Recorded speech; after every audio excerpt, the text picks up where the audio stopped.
There's the presence of a quorum. The meeting has been duly called. The notice of the meeting has been posted in the time and manner required. Mr. Martinez is on his way, and I haven't heard from Mr. Washman yet, but we can go ahead and get started. Mr. Washman's on his way as well. So, first item on the agenda is, where is it? CTE certification update under Lone Star Governance. Yeah, as part of our calendar, we have Mr. Brown with us today, along with Mr. Lance and Ms. Rodriguez. Is that right? Yes. Okay, good, all right, good. That are going to present. I'm sure he'll introduce all staff that's here, and we'll go ahead and let him get on with the certification update and maybe even talk about some of the things in the future that we'll be doing. Mr. Brown? Very good, appreciate it. Well, Dr. Crawford and Mr. President and board members, thank you for the opportunity to share some information regarding the CTE program as part of the Lone Star Governance board goals that you set. And we do have several staff members here with us.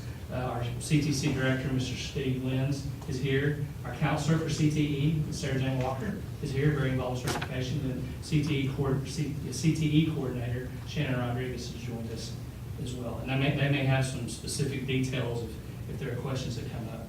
Just to go through the focal point of this particular goal is on certifications. And so that's where I'm pretty much going to stick in the presentation.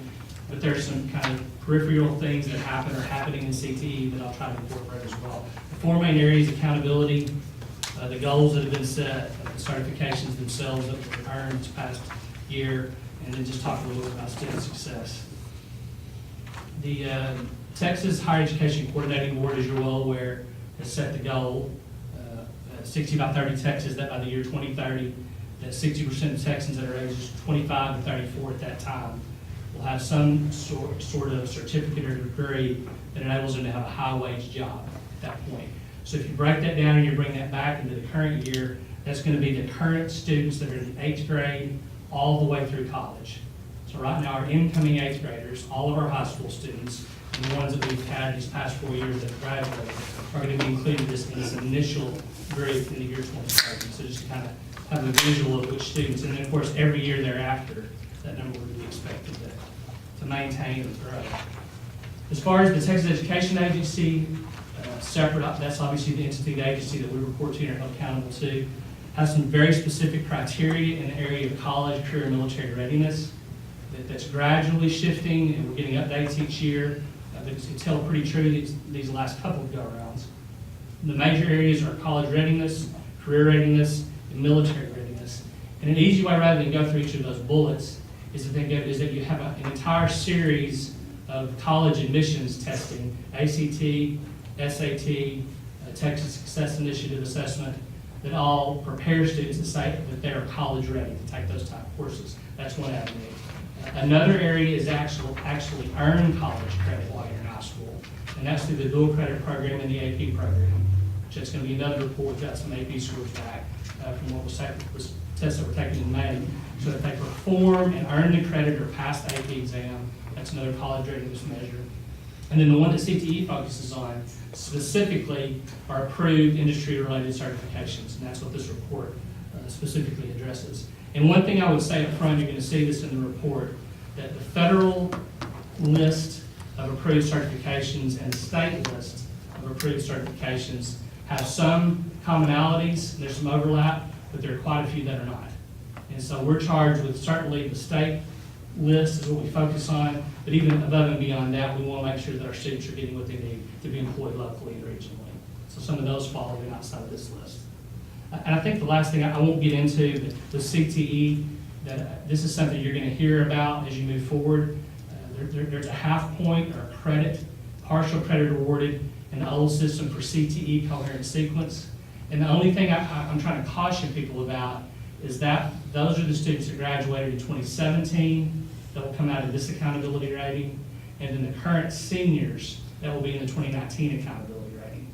Once we get beyond that half point, it's still going to fall back to pathways that lead to certifications. So you're going to hear that, but it's that lag that can cause people to be a little bit confused about what that career pathway indicates. We're focused on certifications. Here, Mr. Brown. Yes.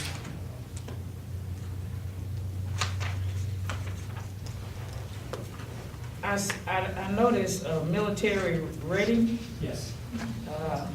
I know we are dealing with the industry certifications, so what aspect of all of that relates to military readiness?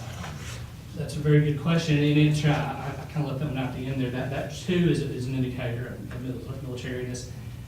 Right now, most of our students that have that as an intended pathway are in our criminal justice program. That's just the way it lines up as far as the program is sequencing. We're looking at adding and bringing on, I guess, sorry if we talk about that to REL. The applications have already been completed. We're working with Dr. Walls at REL on that. So we'll have a junior ROTC program, and actually it's going to be a National Defense Cadet Corps. It's the same thing as the likeness. So the students will have that opportunity on both of the campuses that want to be pre-military and prepare themselves through military sciences training. Good. All right, thank you. It does incorporate it into this. All right. And so, I guess the only way that they're gonna score military ready on accountability is gonna be whether or not they've enlisted in the Army. It's not if they're in a Right.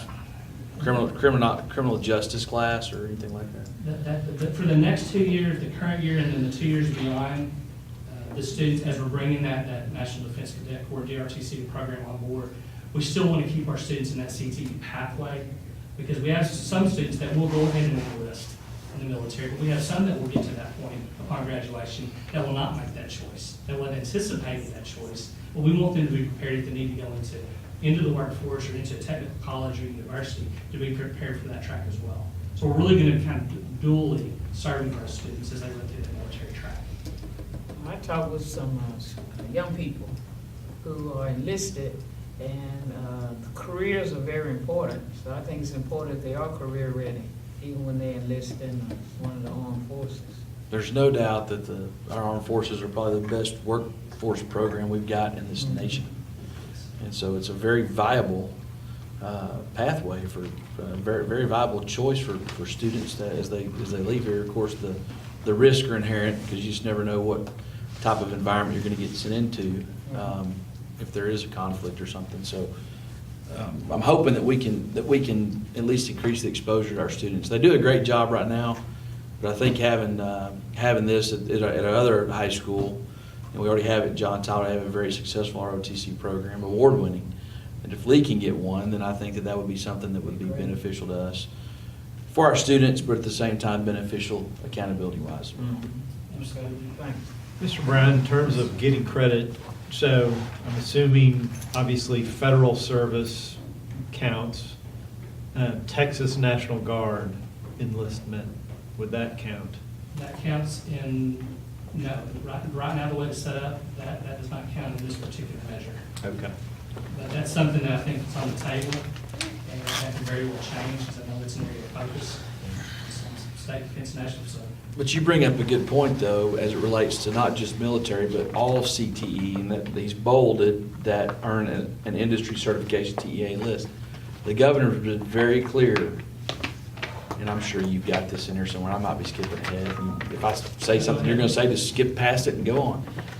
That portability is what matters, not what your local needs are, or local expectations are, Makes sense. or even the state. It's whether or not you can take that certification or that enlistment and cross a state line. So I hope that they would allow the state guard Yes. Or to even eventually, National Guard. or National Guard even be considered. But right now, there's a very tight list, and all they're worried about is whether or not you can get a certification in Texas, and that's a high wageable job in Alabama or Connecticut. And that's kind of how it's been explained to us. That's exactly right. So- We hope that will change, hopefully, and be modified, but that's where it's going to Yeah. Mr. Brown, Yes. would you explain again this 2030, at least 60% of Texans ages 25 to 34 will have a certificate or a degree? Would you explain that again? Well, and this has been now, I think we're in year 3 of the 60 by 30 initiative through the Higher Education Coordinating Board, which is the 2-year, 4-year universities, the equivalent of TEA at that level. And so there's a clear focus on students graduating and graduating on time, and with a certificate or a degree that can make them employable. So I think there was if you've been, and I'm sure in some of the conferences and workshops you've attended, you've heard this, but it's the career college student that they're trying to avoid. The students that are going to college 6, 7, 8, 9 years and needed some type of a degree that really doesn't make them gainfully employable.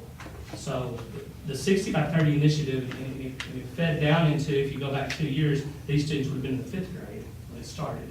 So now as we've cycled up, they're now going to be entering the 8th grade. That the high wage median, the income is in the mid-30s. That's what the state's considering, which I know that probably what we would consider that, but at least the state wants it to be at that level.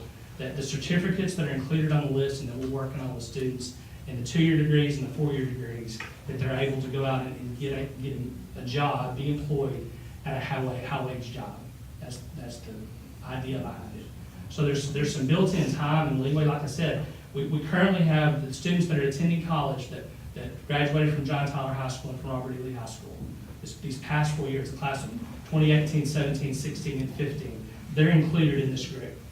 So they've already left us. We hope we've prepared them well, either with a certificate to go on to TJC or a 4-year university. But then the students we currently have, 8th graders through the seniors, are the ones that we've got to make sure we're laying the foundation. You're going to see some of the numbers in here, but in many of these instances, we've got several hundred students that have already met the 60 by 30 Texas requirement that are still students in Tyler ISD. So we don't have to wait to see what happens after they leave us. They're already going to be here, which is our goal. Ms. Washington, I was sent a link to a recording of the outcome, no, I don't remember which part, subcommittee of the School Finance Commission. You're aware that that's going on right now. They're studying school finance for the umpteenth time ever. It was a part of the last legislative session. Well, the subcommittee that's working on that is talking about things like the the 60 by 30. And right now, the state is on pace to miss the mark 21 years after 2030. So 2051 is right now what the state is predicted to hit the 60% of Texans having some type of certification degree. What year? 2051. So, 51. so it's a wildly ambitious goal. It's a WAG. So, and I think that they're trying to do. They were talking about how it's tough to attract teaching staff in order for our kids to attain this when those that they are training to get these awards are going to make more. In other words, if you're going to get somebody a plumbing certification to teach them that, if the starting teacher pay is at, I don't know, $30,000 statewide, and a plumbing apprentice can walk out and start making $50,000 to $60,000 a year. So we're trying to figure out a way to inject some talent back into the teaching system to be able to achieve some of this. So that's, 21 years. We're 21 years behind today. That's what they're saying. The state. Still, it's a lot to go with something that we're shooting for. And you mentioned the faculty. I can tell you that is a challenge. Strawberries can speak to that. When they're leaving the industry, we're trying to recruit them for $40,000, $45,000 a year, and they're taking literally $30,000 to $40,000 pay cuts. They would like to come and do it, but that's a challenge. Computer science, construction technology, and other areas, so that's definitely a challenge. Okay, just going to the goal itself, Lone Star Governance Board Goal 3, Progress Measure 1, the total number of district high school students earning an industry-recognized certification will increase by an average of at least 20% annually over the next 5 years. And we, once again, there's the state list and there is the federal list. We're working off of the state list when we talk about these numbers and these certifications. If you include those, it changes, but we want to make sure the accountability system that we're at least focused at a baseline there. I don't want to show you numbers from both. The year 2 target, which we talked about this last year, because it was low, and we've had some foresight to start this process ahead of time. So I think you're going to see that these numbers, I won't say they're irrelevant, but we're in a different ballpark than what these numbers are showing. And these are the actual numbers. Last year, for the class of 2017, during the 2016, 2017, when I say last year, I'm still thinking in terms of the class of 2017, if you think about those students. Tyler ISD students earned 43 of the certifications earned on the TEA list. More than 200 are on the Perkins list, and then real close to 1,000 total certifications. And that was for the class of 2017. Now, the bottom numbers, and I've got a graph on here, I'll show you in a minute, are for this most recent year. So this will be for the year that just wrapped up a month ago, a little over a month ago, with the class of 2018 and the current, and this past year's high school students. They earned 352 certifications that were on the state list this past year, 629 certifications that were on the Perkins list. And I will say, some of these do overlap, so you don't necessarily add the two together. There are some that are on both lists, but many that are not. And then more than 1,200 combined, and I've got a list of the certifications. One thing I would mention as you look at these numbers, that some of the tests that are taken for certification are students are not permitted to take until they turn 18 years of age. So we've got some students that are actually taking these this summer. They also are allowed an opportunity after a wait time of anywhere from 30 to 60 days to retest. And so we have some students that have gone back in health science, cosmetology, vet tech, and retest in some areas. So these numbers have actually gone up a little bit since this. And just a visual. Let me ask you a question. Yes. So you're doing a great job, you're kind of going through it there. At what grade level or at what stage in a child's education do we begin introducing them to these great programs we have at the Career Center? Well, the middle school is where I actually go with that. Elementary school, we start talking about the careers and career days, and guest speakers come in and talk about the various pathways. It really gets serious in the middle schools, and by the time they get into the 8th grade, exploring careers classes, they go through interest inventories, career inventories, talk about the different pathways that they can go into, to start helping them formulate some ideas and a kind of a vision of the direction. Not to be exact, because 14, 13-year-old students, they have a hard time even thinking a week ahead, but wanted to get them to maybe even a day ahead. But do want them to start thinking about that. So to answer your question, I would say definitely it really starts focusing in at the middle school level. I would like to talk with you perhaps afterwards. I'm concerned because I speak with students, different students that I encounter in different areas in the community, and so many of them are not aware, and I can't understand why they are not aware of all these great programs we have. So I kind of have an idea of how we might be able to go out into the community and let's play it up a little bit more, do a little bit more PR. I'd love to help you with The that. information out there, the better. All right. That's interesting, because doesn't every 8th grader field trip over here? Yes. And we tell them why. Remember, I'm going on what they said, remember, you Yeah, I know. just said. they Oh, I put know, out I know. everything I'm just after saying it's day. interesting. But I would like to make sure, and the reason I'm saying the students, but we got to have parents Yes. who are knowledgeable. So I want to help you in going out in different areas, maybe even the churches, and talk about these programs. So Reverend Mason, one thing he's also talking about with the middle school starting, so I think the redesign of more and the magnet portion of that, and not just calling it a magnet to attract the better kids to go to school there, but actually, or excuse me, not better kids. Scratch that, Corey. Yeah, but I say don't bring that No, because there's great kids live in my house that do not go to school there.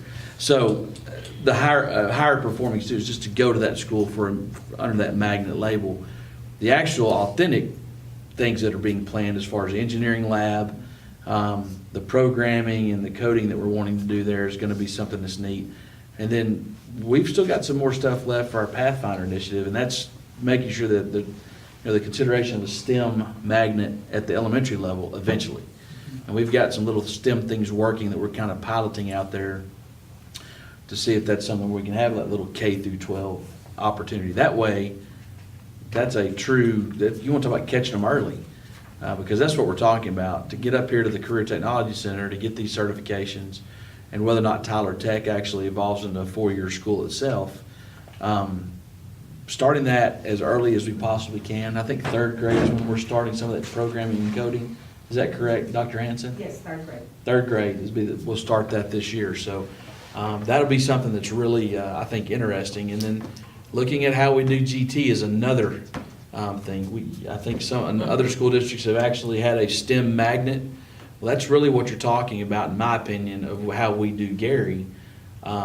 Maybe that's a way that we need to redesign that, or look at a different facility if we're going to start truly doing some STEM opportunities and exposure earlier, not just be a window decal program. Mr. Brown, Yes. okay. Now walk me through, if a student comes in and wants to go into cosmetology, Yes. what grade does that start? And what grade does it should end? Well, the exploring careers would touch on different pathways. So as early as the middle school, they would begin to talk about the options. But the actual curriculum that focus on cosmetology would go all the way back into the freshman, sophomore year that could build up into the cosmetology classes that are offered at the CTC. So it really could be a full comprehensive process that students would go through to get their cosmetology license by the time they graduated. And when they graduate, they still have to take the state board in order to be a cosmetologist? The students right now, the way the program is designed is that the hours are met. There's a very high level of hours, practicing hours that they have to have in place before they can take the exam. We have many of our students that are, and you'll see the numbers on here, that are able to meet the hours requirement, meet the curriculum requirement, and then take and pass the test and have the cosmetology license prior to graduation. So the numbers you see in here, all of these will be licensed cosmetologists. These numbers I'm going to show you. The graduating class. Mr. Brown, having just had a kid who went through the 8th grade, wish list schedule exercise, it seemed like a CTE pathway was almost required. I mean, as a parent just filling out that form, it didn't look like, it was more the question of which one would you choose, not should you choose one. Is that accurate, or is I'm glad that? to hear that. I love hearing I do as that. well. And yes, we encourage every counselor to make CTE a priority on every 9th grade schedule. Yeah, it's strongly encouraged. And that builds into the CTE coherent sequence that we have. Whether students are going to go in, they're thinking four-year university, medical school, engineering, law, advanced sciences, there's still a pathway within career and technology education for that. And you're going to see in some others, I'll give you an example. The GT students in our district right now, not that means as much at the high school level. We've got 75%, 76% of those GT students that are continuing the CTE pathway. So future doctors are taking the health science track. Future engineers are going into computer technology and engineering drafting. So they're staying in that. And I'm glad to hear that was the message that was being delivered. These are just some numbers to kind of get an idea. You're talking about what's happening at the middle school and high school percentages. 80% of the students, high school students that we have at John Tyler and Robert E. Lee High School participated in the CTE course, so 4 out of 5, which means we're getting there. We want them all. A lot of the students, when you say, well, who are the 20% that don't participate in the CTE? Some of them have been in CTE classes freshman, sophomore, and junior year, have stayed in the career sequence. Many of them have obtained the certification and are not continuing the senior year. And we don't want that to happen. We want them to stay all the way through, but they will at least met that requirement because they're focusing on what they may. The other side of it, and this is just to be honest to answer your question, we haven't done as good a job in the past. That's changed in making sure those incoming freshmen are signing up for introductory principles classes of CTE. That's changed. So this number should only go up 80%. And then 31% of the CTE students, almost a third actually took, and this is of all the students that were CTE at all levels, took at least one certification test and had a very high passing rate, 87% of the students that did take a CTE certification test that actually passed it and obtained that certification. And that's why the numbers you see. The number of students taking the test have increased, but then also the passing percentages have increased as well. So just want to put those in.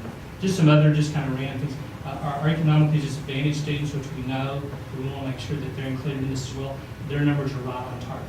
76%, which is real close to that 80, of the economically disadvantaged students are in these CTE classes. Special education students, they're not left out either. We've got 3 out of 4 of our special ed kids are involved in the CTE for disabilities classroom. This is all students, not just a select group. So the ones that get the certifications, I know it's hard to track, after they leave us. Do we have any clue about what percentage of those are actually using one or both of those certifications? That's something that we actually have some new tracking software that's going to help us. We can do good with the clearinghouse and some of the data on college-going students. But that's kind of been missing, and that's something moving forward with last year's graduates and this year's. We're going to have, right now, they're not a tracking mechanism. Right. So that's something we're going to be able to moving forward to be able to try and see. Okay, did you use that welding level certification to actually go out and do a welding job? Did you use your certified medical assistant who actually go work in the clinic. I'd be interested to hear though, I mean, and like when they leave us, like I said, I mean, I don't know how many kids are gonna take the time to report back to the old high school, but it would be kind of fun to know. Yeah. It's built in with some communication tracking, it's gonna be something. These are the two lists, and I won't get into, bog down in the details, you have those numbers in your report, so I won't go through the entire list. Just a couple of highlights. This is the A through F accountability list that I was speaking of earlier. This is the TA list that has 80+ certifications on it. And there are many things that are not included on this list that I anticipate, as well as I think our CTE staff anticipates, that number's gonna grow. The commissioners come out and solicited input, which we've provided ours. Other districts have provided that, industries have provided it. I expect and anticipate that list to grow from where it is now.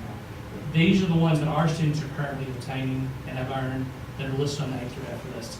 When you see the, I'm gonna point out the one, that NCCER Core Level 1, because this is, as we have gained a little bit better focus in the area of CTE in the district, to get a better coherent sequence and pathway and plan in place, this is an area that is an entry level. And so when you see NCCER Level 1, that's National Center for Construction Education and Research, that's the entry-level certification that then allows a student to move into welding, plumbing, industrial maintenance, HVAC. It's a very long list of NCER. That enables a student to be employed right out of high school in a high-paying job. Any of the construction jobs, anything with plant maintenance, technology. And this is new, so you see a high number here, which is good, 177. Next year, you should see some NCCER welding level 1, plumbing level 1, construction technology level 1, industrial maintenance level 1, as they begin to specialize a little bit more. And they have the opportunity, because we have students as early as the freshman year taking this certification. They can get several of those before they graduate from high school. They can get the plumbing certification, electrical, industrial maintenance. And I won't go further. There's some other things that are kind of coming down the pike, some of the work with Ingersoll Rand and some other places. But there's a lot of excitement in that area for our students. It affects a lot of kids. Mr. Brown, before you move on, Yes. I was looking at your certified nursing assistant and your certified medical assistant. Okay, when they have finished the course at CTE, do they go to,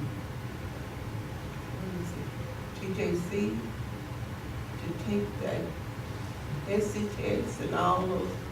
We actually offer that, and they can take that. And so these numbers you see, this is a group of students that I mentioned earlier that have an opportunity to take the test originally and then have an opportunity to retest. I don't think we've got the retest results. They tested 2 weeks ago. 2 weeks ago, so we should get those back shortly. But we did have some students that took the test that didn't pass. We had a high passing percentage, but some that didn't.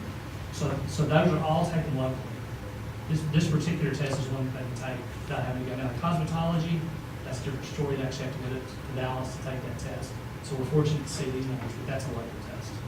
Local test, and they take it at TJC? Or take it at? Yeah, they take that test. Oh, that's great. Active career technology. And what you can do on that is you get your CNA, your CMA, or your farm tech, and you can go work at one of the hospitals, or if you're a farm tech, go work at Walgreens while you go to TJC to get your RN, or UT Tyler to get your BSN. So those are really good for pretty good jobs that are going to be in the field that you're going to be studying, that are well paying for a college kid, not having to sell pizza or deliver pizza or whatever that, you know, other college jobs that we all did, that where you're just scraping by to get every penny. That farm tech is like $13 an hour, I think, at Walgreens. It's pretty It meets good. that- By being on this list, it meets that threshold. Right. So they can do that, and then this could be like that first step into, if they're gonna go get their associate's degree or a bachelor's, they could have this already in hand, earn that money while they're going to college to pay for their college at the same time as well, so. This program came a little too late. I agree. Yes, for my kids, because they're going into nursing, and they had a hard time with that test at TJC. One new program this year, I'm going to mention some raw certifications, our emergency medical technician certification program itself. We've added that in for the coming year. We have 30 students signed up to take this. We actually have a couple of students from some other districts that are going to take the class as well. But those are dual credit courses, on dual credit in the fall, dual credit in the spring. They'll culminate with the UT certification when they get that. There's a partnership with UT Health Center that we have now where they'll actually have an opportunity to be paid as part of their internship experience when they do the ambulance service. So basically 100 hours is required on an ambulance for that process, so they'll actually have to be able to earn a wage while they're doing that as well.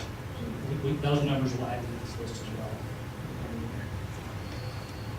And then I just listed these, and these are some of these are very critical certifications that are on the federal list but not on the state list, so I thought I would mention here at least. 911 telecommunications certification. The kids are getting that 26 students earn that certification. There's a demand for that. It's not on the state list, but we want to make sure we continue to offer it. You can look down this list and see it. The FEMA active shooter response is part of the law enforcement and security. It's on the federal list and not on the state list. We feel like that's a crucial. A lot of the students are going into business or architecture. There's things that are here listed on the federal list that are not on the state list. These are equally important. They just don't help us in accountability. Just a couple of new things. I mentioned the ENT program. We currently have 30 students signed up for that. Moving forward, we've added anatomy and physiology dual credit. This is a new science dual credit offering at Students Lab. We have 70 students who can take that class, and it will be offered at the Career and Technology Center. So it's going to be in conjunction with the health sciences program as part of the overall nursing, associates in nursing at TJC. So that's going to be new. We're looking at and still kind of waiting on a grant notification, hoping that we'll have some good news at some point. We're a little late getting notification, but industrial technology. You saw that in these CER certifications. That's a program that we really want to invest in moving forward. Working with several local industries, there's a need. I mentioned Ingersoll Rand, Good Packaging, Sanderson Farms, very large companies that need people with skills to go to work, and that's an area where we see that high growth locally. And then another new thing is next year we're going to have approximately 100 seniors, and I don't know this work, but still around 100, 80 to 100. The number. All summer long, we have some that come in and some that leave, but they're going to be at the Career and Technology Center all day next year. So they'll take their core content, senior government, economics, English 4, their dual credit math, their science, and their CTC. But they'll still be attached as students to Robbie Lee or John Tyler High School as graduates. But they'll be there all day long. So that's a good number. It's a starting point for that. And the last thing, it's not CT certification specific, it's just you mention internships. Ms. Brown is not with us today, internship coordinator. We bumped that up. We had over 60 students paid internships that are able to go out and get workforce experience, and that's another example. The state doesn't give any credit for internships, which is amazing to me. The student can go out and be employed in the field of expertise, gaining that experience, and if we have credit for the student or the school. I hope, and I will continue to lobby that be changed as well. But it's there. We've got kids that are getting that experience. And then I just put a few, to me, this is what it's about. We get caught up in the numbers a lot. Students get really excited because it is. It's a little diploma, it's a certificate, it's something they hold in their hand that they've earned.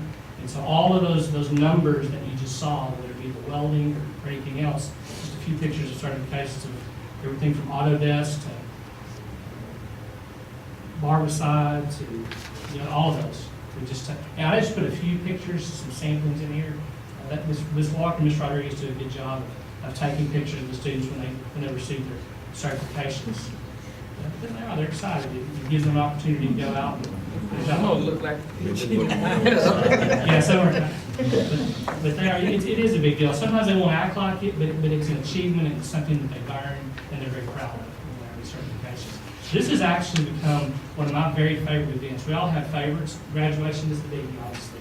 This is held in its the third year I've had an opportunity to see it firsthand, but it's the Health Sciences Pinning Ceremony. If you haven't had an opportunity, I know it's a very busy week, a couple of weeks at the end of the school year, but this occurs right at the end of the year when we get the health science results back. And so the students from both schools have an opportunity to wear their regalia, and they're actually recognized and they get their certificates and their pins for getting that CMA and CMA. This was, the turnout here we talked about, we're probably going to have to move this because we can hold almost 200 people in the A101 over there. We need an invite to it. We had, and I apologize if y'all didn't, but this is one we will definitely put on your calendar. This is a good one. So all those different things with students do that, well attended by the parents as well. And that's pretty much what I have in terms of Hey, numbers. go back to your list. I just want to make a point again, since we're here at a public meeting. Right there, yeah.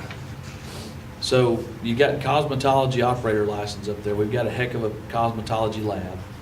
I don't know what the enrollment is in cosmetology.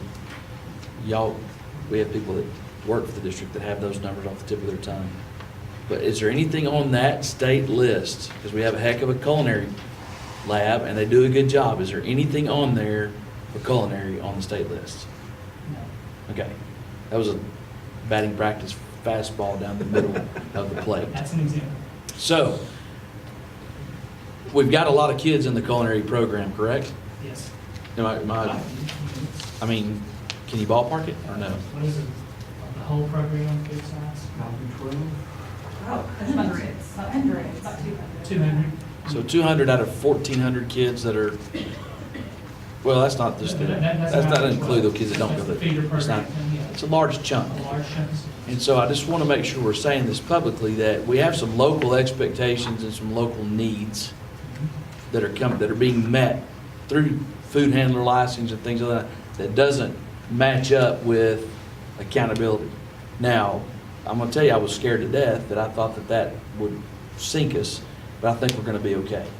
Because that could be a very popular program to go towards, and yet we're not getting rewarded on our accountability system. And ultimately, when the paper reports or other media outlets reports that we're not meeting standard, or we're not meeting standard high enough, we've got some local expectations and some local involvement and local demand to meet coming out of that culinary arts lab. So we've got some other things that are going on at CTC and within our CTE that are locally, I guess, encouraged, that don't really meet the TEA's list. And we're trying hard to get some of those things on that list, but I want to make sure we're saying that we do take care of some of the local things, and have a wondering if that if it's going to wind up being a little bit of a penalty in our accountability performance. I don't think it is right now with culinary, but that's just an example.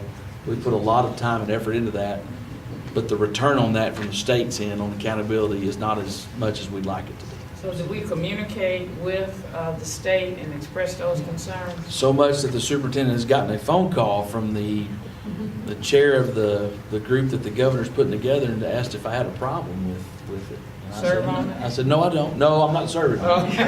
Oh. Just asked if I had a problem. I said, no, I don't have a problem with it. I just wish we had a few more of those things listed. And that's when it was explained to me that the governor wants portability. That is the number one thing. Can you take what you earn in Texas and go to a high earning job in North Dakota? I keep saying it's different states, but that's what he's really looking for. I see something else that's not mentioned, criminal justice. Criminal justice, as far as the list, okay, so if you look at the list, that's a good example. I mentioned the 911 operator and some of the emergency response. A lot of things that come out of which we know are critical areas, we're going to keep those certifications in place, but Dr. Crawford's correct. The state currently does not recognize those in our justice system. So fire and police, which is something we've really tried to bolster up, even though I don't think that the jobs are there. From what I understand, talking to the city of Tyler and Smith County, that we can wind up getting all these kids to like a pre-police academy, pre-fire academy before they actually went to those academies. The demand is not there to actually be employable once they get that certification. Maybe not locally. Locally, they may have to leave, but we- yeah. So some of those things are not listed on our state list, even though we know we need a more diverse police force and we need a more diverse fire force statewide, not just locally. So some of those things need to be recalibrated from the state's level, and we have contacts that we can actually talk to, but getting those things changed is almost like passing pure legislation. It's very slow and it's very meticulous and very political.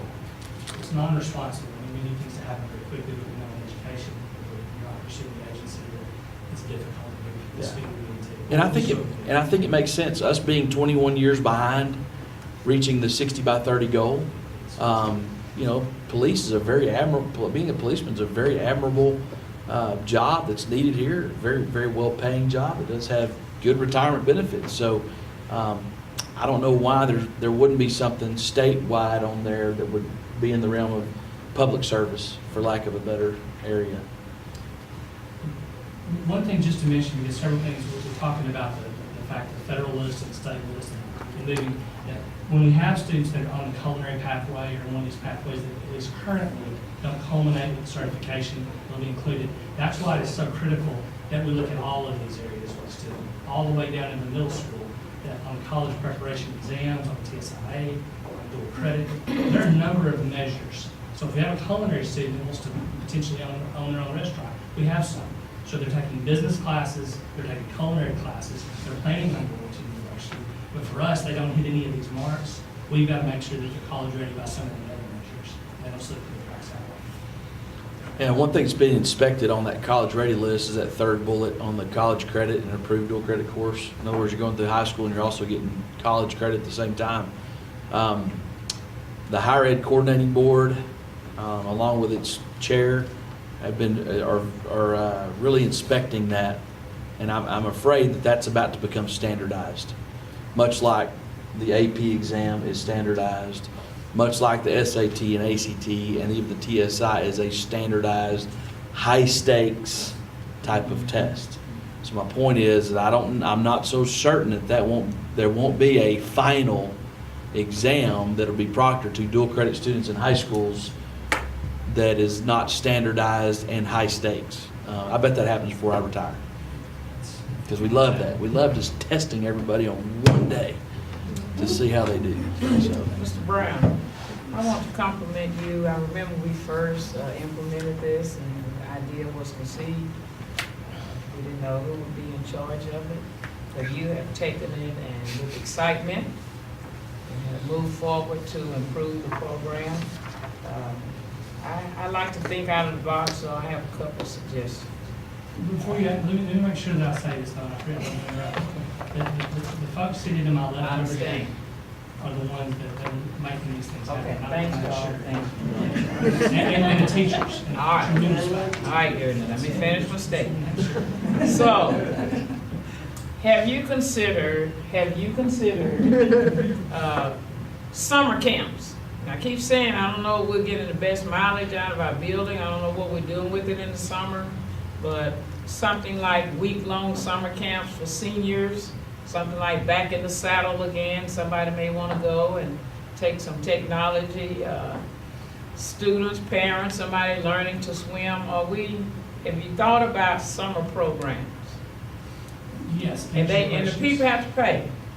Well, the goal would be offering STEM type or CTE type programs, that there would be a mechanism for students to put them through, economically disadvantaged students, to be able to take those. But those are definitely something we're exploring.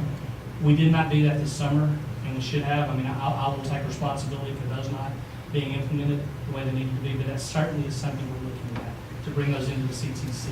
Please do. Now, swimming, I can't speak to the swimming. Swim had summer programs. They've had summer Alright. programs on Alright, this. so we need to know that. I didn't know that. Thank you. Now, back to the seniors. Something quote unquote like back in the saddle again. There may be somebody who'd like to learn a little bit more about technology. They would need to pay. Have some summer camps, week-long summer camp. You might be surprised. When you say seniors, you're not talking seniors in high school. Oh, no. Okay. I'm speaking the matured, Yeah, that's what I'm.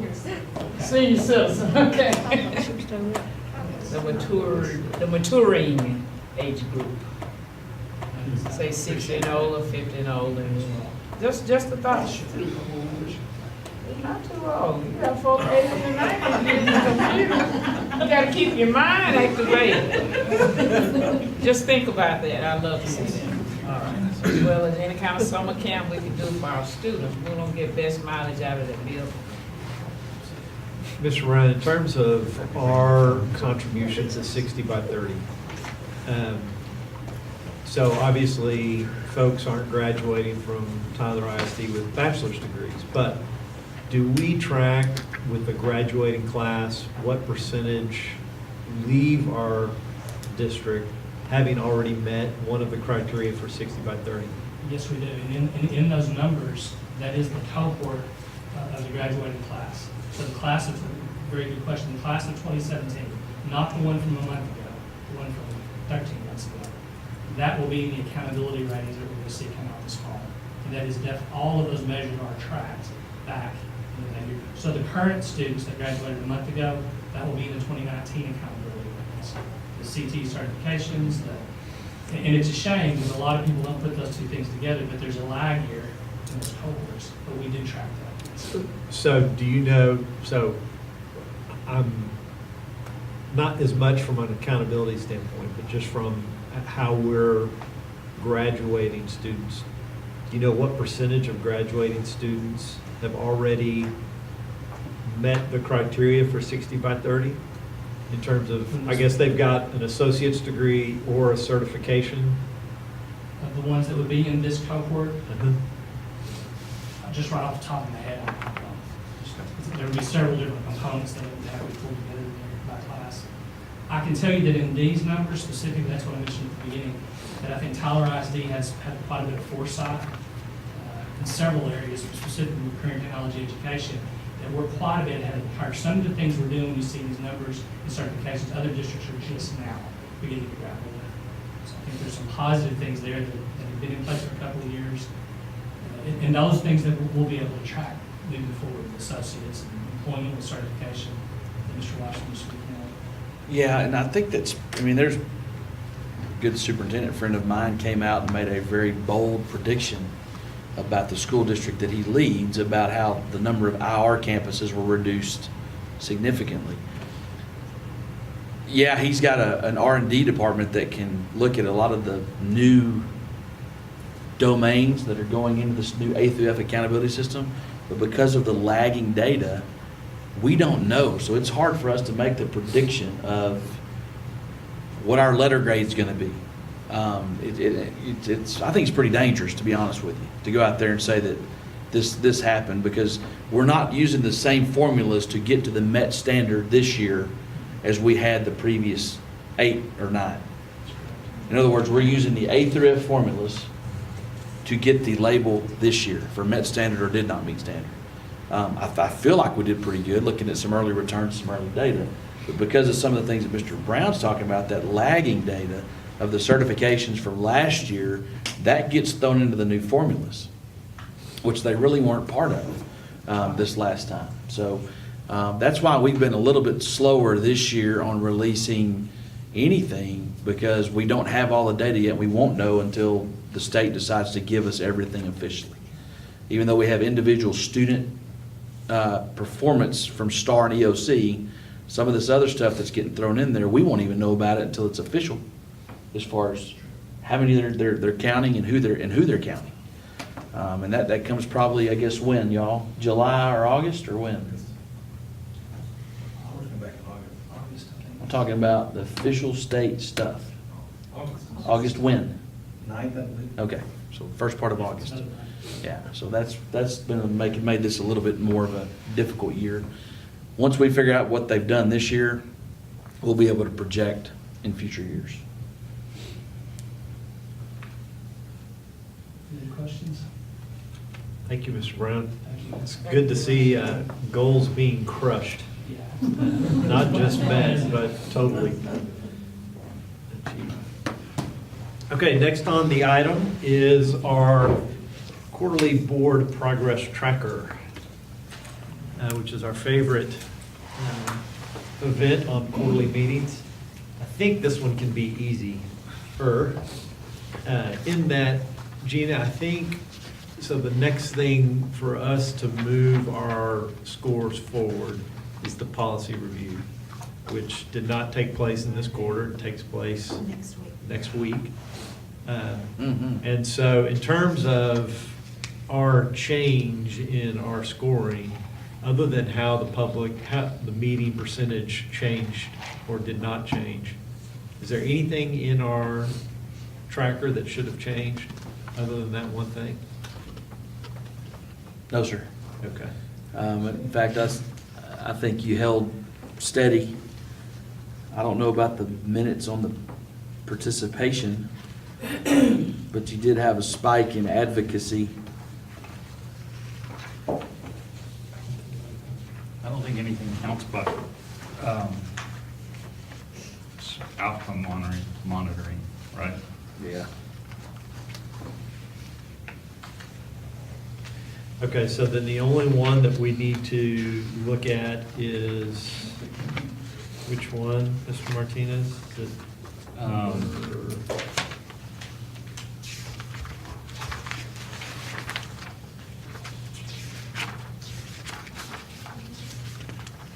One of the visions.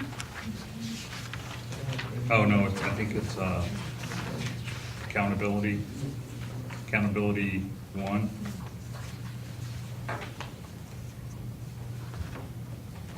Okay. Accountability 1.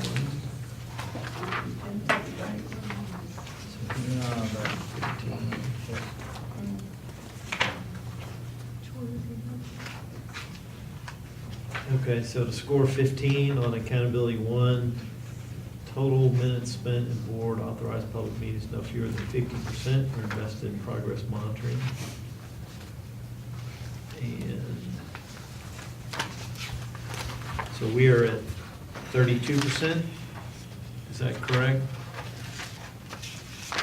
For this quarter? Am I reading that right? I'm looking at this board tracker dated 6/18/2018 that shows 6% and 32%. In my opinion, the only way we are going to reach a higher level is that this has to dictate what goes on our board agenda. Well, what's killing us in this regard is the length of time for public comment. That changes the denominator on all of these items and makes it harder for us to score at a higher level. Do we have to include the amount of time spent? That's just a thing that law requires, that you have public input. So do we have to count that, or can we count the other part of our agenda items that we must be graded on? Yes, we have to include. So the only way to, the area that we or I control is how to handle when we have greater public comment than the 30 minutes that we have scheduled. And that is to do something other than the 1 minute per person, and to organize it in such a way to where we stay within the 30 minutes. But the good news is you didn't dip. You just didn't get to 15. So Were we we were at able to 12 last maintain time? at 12, yes. It looks like. Maybe we did dip. We did do. Yeah, we Maybe did we did 15 the last two. It was 11 3/4 ago. So we're at, if I take this 32 and 6, add them together, that's 38. So we are at 12, because we have to be at 25%. Is that correct?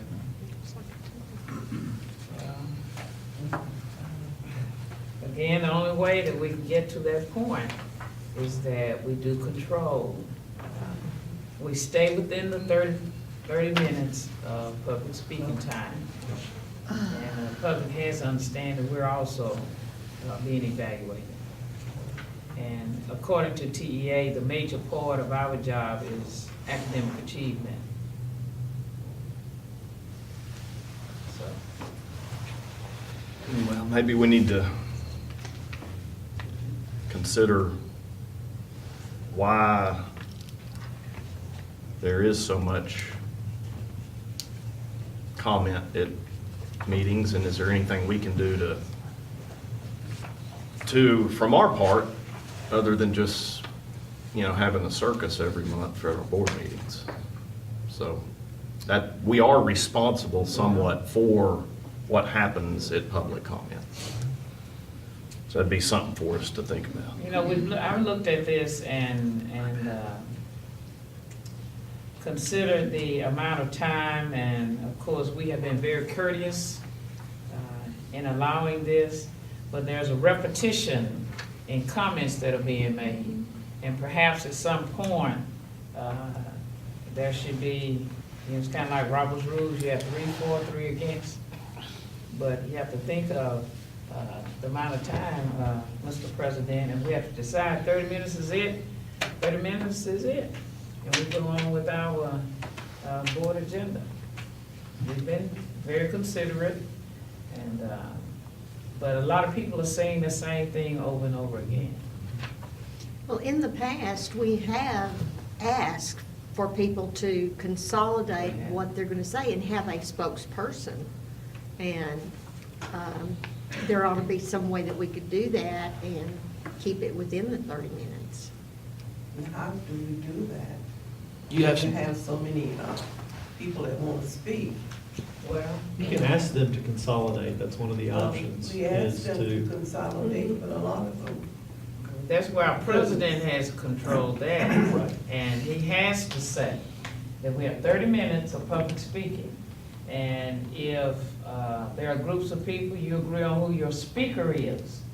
And that is included within the 30 minutes, but he has to control that. Because we're not hired just to discuss the name of a school. Our priority is academic achievement of students, and that's how I see it. And I think we let things go on and on. Allow people to have their say, I don't have a problem with that. But within 30 minutes, and we move on. Next, we'll have to wait for the next. Maybe we could have a certain room for a certain number of people to sign up. And if you're not one of the first 15 people to sign up, then you missed it.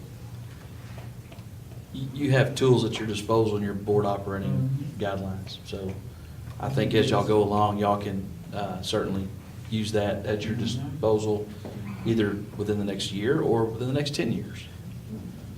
if we wanted to use that, Dr. Nation, as an approach, I think that requires us to amend our policy. Does it? But I'd certainly be open to amending that policy for that as well. Let's take a look at our policy, Lord. Let's take a look at it and see if we can work within the ramifications and how it's stated within the guidelines. So is that a request for an agenda item for us to discuss at an upcoming meeting, the policy of public participation, to look at what other options we have? I don't see why not. Okay. Because if we're gonna be held accountable for doing what this framework says, then we need to do what the framework says. Okay. If you already have your board operating procedure, do you still want an agenda item to discuss it? Or do y'all want to take a look at that? So Then they take a look. I think we need to take a look at it, because my understanding is the suggestion that Dr. Nation had is outside of our existing policy, but might be a good approach to this. Okay. Let's take a look at it. And we don't have our lawyers here today. I don't know if there's certainly there are authorized ways to limit public comment in a way that doesn't get us into any legal trouble, Okay. but allows us to accomplish all the other things we're tasked with. The policy review, go into our goals for next quarter. Where does that fall? Anybody know? Structure. It's on structure. Currently scored a 4.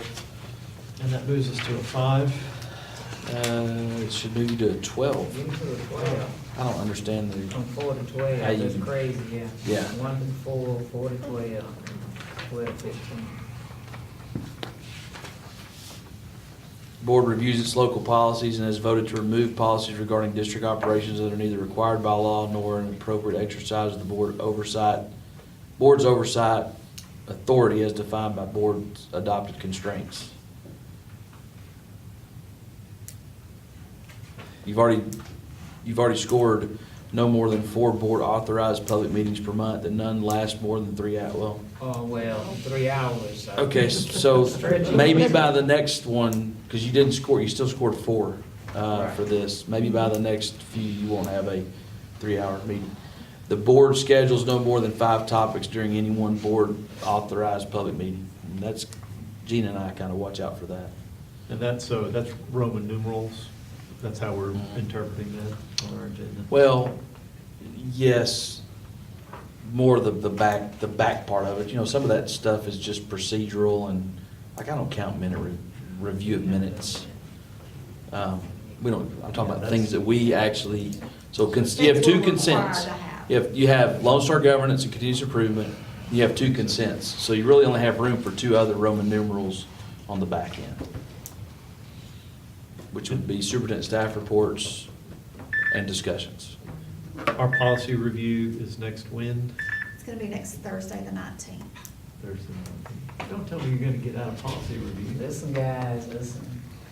I have to meet the bishop. The bishop's in town. Bishop comes first. I have to meet the bishop, answer for my stewardship. Okay, so we're gonna set a goal for 12 for structure for the next, we'll complete our policy review. I believe if you accomplish what you Yeah. described on the policy review and the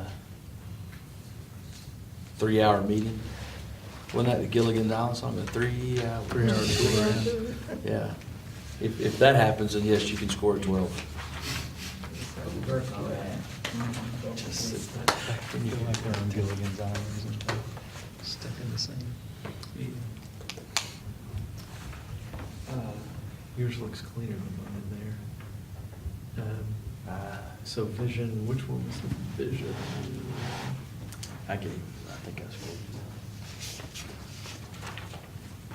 scored. The other, while we're on Lone Star Governance, the other thing we need to decide is whether or not we're going to be recertified.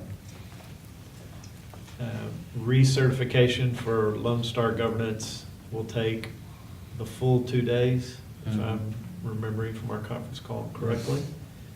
In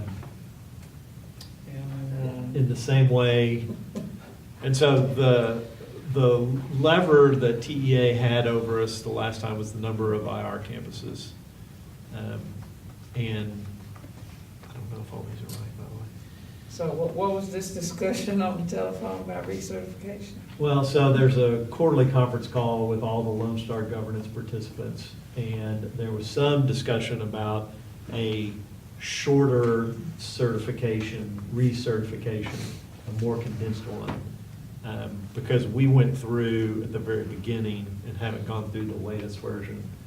They're not extending That that. first version was long enough, but Yeah. what is this new version? Well, it's essentially this, it's very similar, it's just refined. So we have Are to we decide. required Yeah, to? I said it was a question. So apparently, we weren't quote-unquote required to the first time, although that nasty letter sure sounded like a It sounded requirement. like it was a requirement. And so, to the extent that we don't have any schools in need of improvement, as in labeled IR, we always have schools that we want to improve. Multi-year hour. Multi-year hour. That's what triggered it last time. It wasn't, So we're not likely to be under the gun and forced to do this. Is this being, another term would be, since we aren't, it's not a demand, so to speak, or requirement, is it being highly recommended? Well, of course, AJ highly recommends that we go through that. But we, assuming the performance is where we think it is, we're not anticipating that we're gonna have, they're not gonna have the same leverage over us that they did before. And so I'd put it Yeah, in truly the optional category for us this time around, where Is that gonna adversely affect us in any way? That's my question. Personally, I'd check the no box. So I think the only way it adversely affects us is if there's some gray area where TEA can be more aggressive with us, but to the extent that doesn't exist, then there's probably not much adversely that they can do. Would we want to continue with the with the tracking, whether we went to 2 more days of training or not? Does this continue on forever? What we're doing here today, right now? I think that's up to us. Up to us or them? Well, I think it's in the same category. They would encourage us to do it, but they're not requiring, I'm not aware of any requirement that we do this. No. I think there's some good things about LSG, that we have made it more of our DNA as far as governance goes. I think there's some things between meetings that we would be happy to see go away. And I think there are some other requirements that instead of tracking your staff salary data quarterly or annually, which one was it? The original. Well, we did it annually. Yeah, we just kind of And I did that. think Now they really want it wanted monthly. So, monthly. yeah, there's some things that I would like to see go away because it adds more work for the school district. And I don't know if that's what the intention of LSG really truly is. So I'll certainly pair through that. Whatever y'all decide, we decide. Some things I'm going to recommend, I think we need to keep at our board meetings, the very first portion of about successful student outcomes and continuous improvement. I mean, when I first got here, we were struggling to pull items out of consent, and we didn't provide very much reporting publicly. We didn't provide very much reporting at all. So I think that's been a good thing for us. It's helped with the organization, but everybody has ownership in it. Everybody knows that their stuff is going to be transparently exposed at board meetings, all the way down to the individual campus level. That's a good thing. And so I want to keep that. But there's some things that I think that we don't have to commit to if we go forward, like the study of the staff salary data, about how much time and salary it takes to compile stuff for the board. It's just extra work for us. Y'all employ us. It's our responsibility to provide this to y'all. Having a couple of people have to track that is something that's difficult. The minutes tracking, if we stay with the same structure, where we have LSG, 2 consents, and no more than 3 more after that, that takes care of that. But having someone sit at a computer and watch the board meeting, because we're not going to do the timing at the board meeting. That's difficult to do, and people need to be working at the board meeting. But to have somebody go back and sit for 3 hours, we didn't sit for all 3 hours because an hour and a half of that was, Fast forward. we knew I that. assume you can fast forward. You don't have to watch it in real time. Right. So in saying that, I think that's something that can go away, that having to time how much minutes is spent in each one of these areas is not something, that's not a good use of an employee's time. Personally, it feels like we've gotten the bulk of the benefit out of it. And if we kept some of the disciplines in place, the incremental cost doesn't warrant, I mean, the incremental benefit doesn't warrant all this extra effort, it seems like to me. To where if we're out of IR jail with TEA, I don't see that there's a reason for us to continue to do this to this level. I think we can implement the principles, but we don't have to spend all the resources to score it. But that's my personal opinion, open to, but if we do go down that road, I do think it involves 2 more days of training and another recertification, and then we commit to do this. But I don't think we have to, I don't think we need to, unless we get back in IR jail, and then they're gonna wanna see us do it again. Maybe. Yeah, I think it was kind of like a crash diet, pretty strict, and we've lost the weight, and now it's time to eat healthy and exercise. We don't. What an analogy. No, that'll preach. Yeah. That's a good illustration. We learned some good things through it, good ways to govern, and we got to refocus and all that, but I don't know how necessary it is or beneficial it is. Are you still bitter at AJ for That was fun. calling you out in that meeting?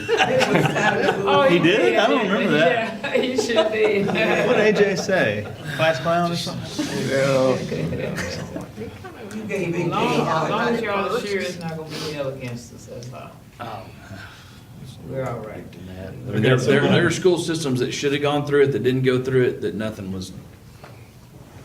Okay, that was my question. Yeah. I thought we were very good. It was good for us. Again, a lot of this is part of our culture now, and that's gonna be, we're gonna continue that. So, without going any further, I'd say that y'all could consider, not doing it. Now, I will say, you've got some other training coming up, so I'll segue that into this. Team of 8 last year. Senate Bill 1566. 1566. Y'all get 3 hours of that. We have to have it done by September 1. It's required in statute for every school board in the state to do it. We were hoping that we would only have to do half of that, because y'all are so refined with Lone Star governance, but that was not afforded to y'all, or us, because I get to be there with you. So we will be doing 1566 sometime between now and then. We'll use that as our team of 8 training for the year, and we'll go forward. Probably have somebody out of the service center come and conduct that training. Tate to be determined. Okay. So wrapping up Lone Star governance then, I didn't hear a desire from anyone to continue. So I heard a couple people express opinions saying we didn't need to continue. Everybody feel okay with that approach? Yes. Okay. Okay, so Dr. Crawford's going to pass around our quarterly certification for all of us to sign.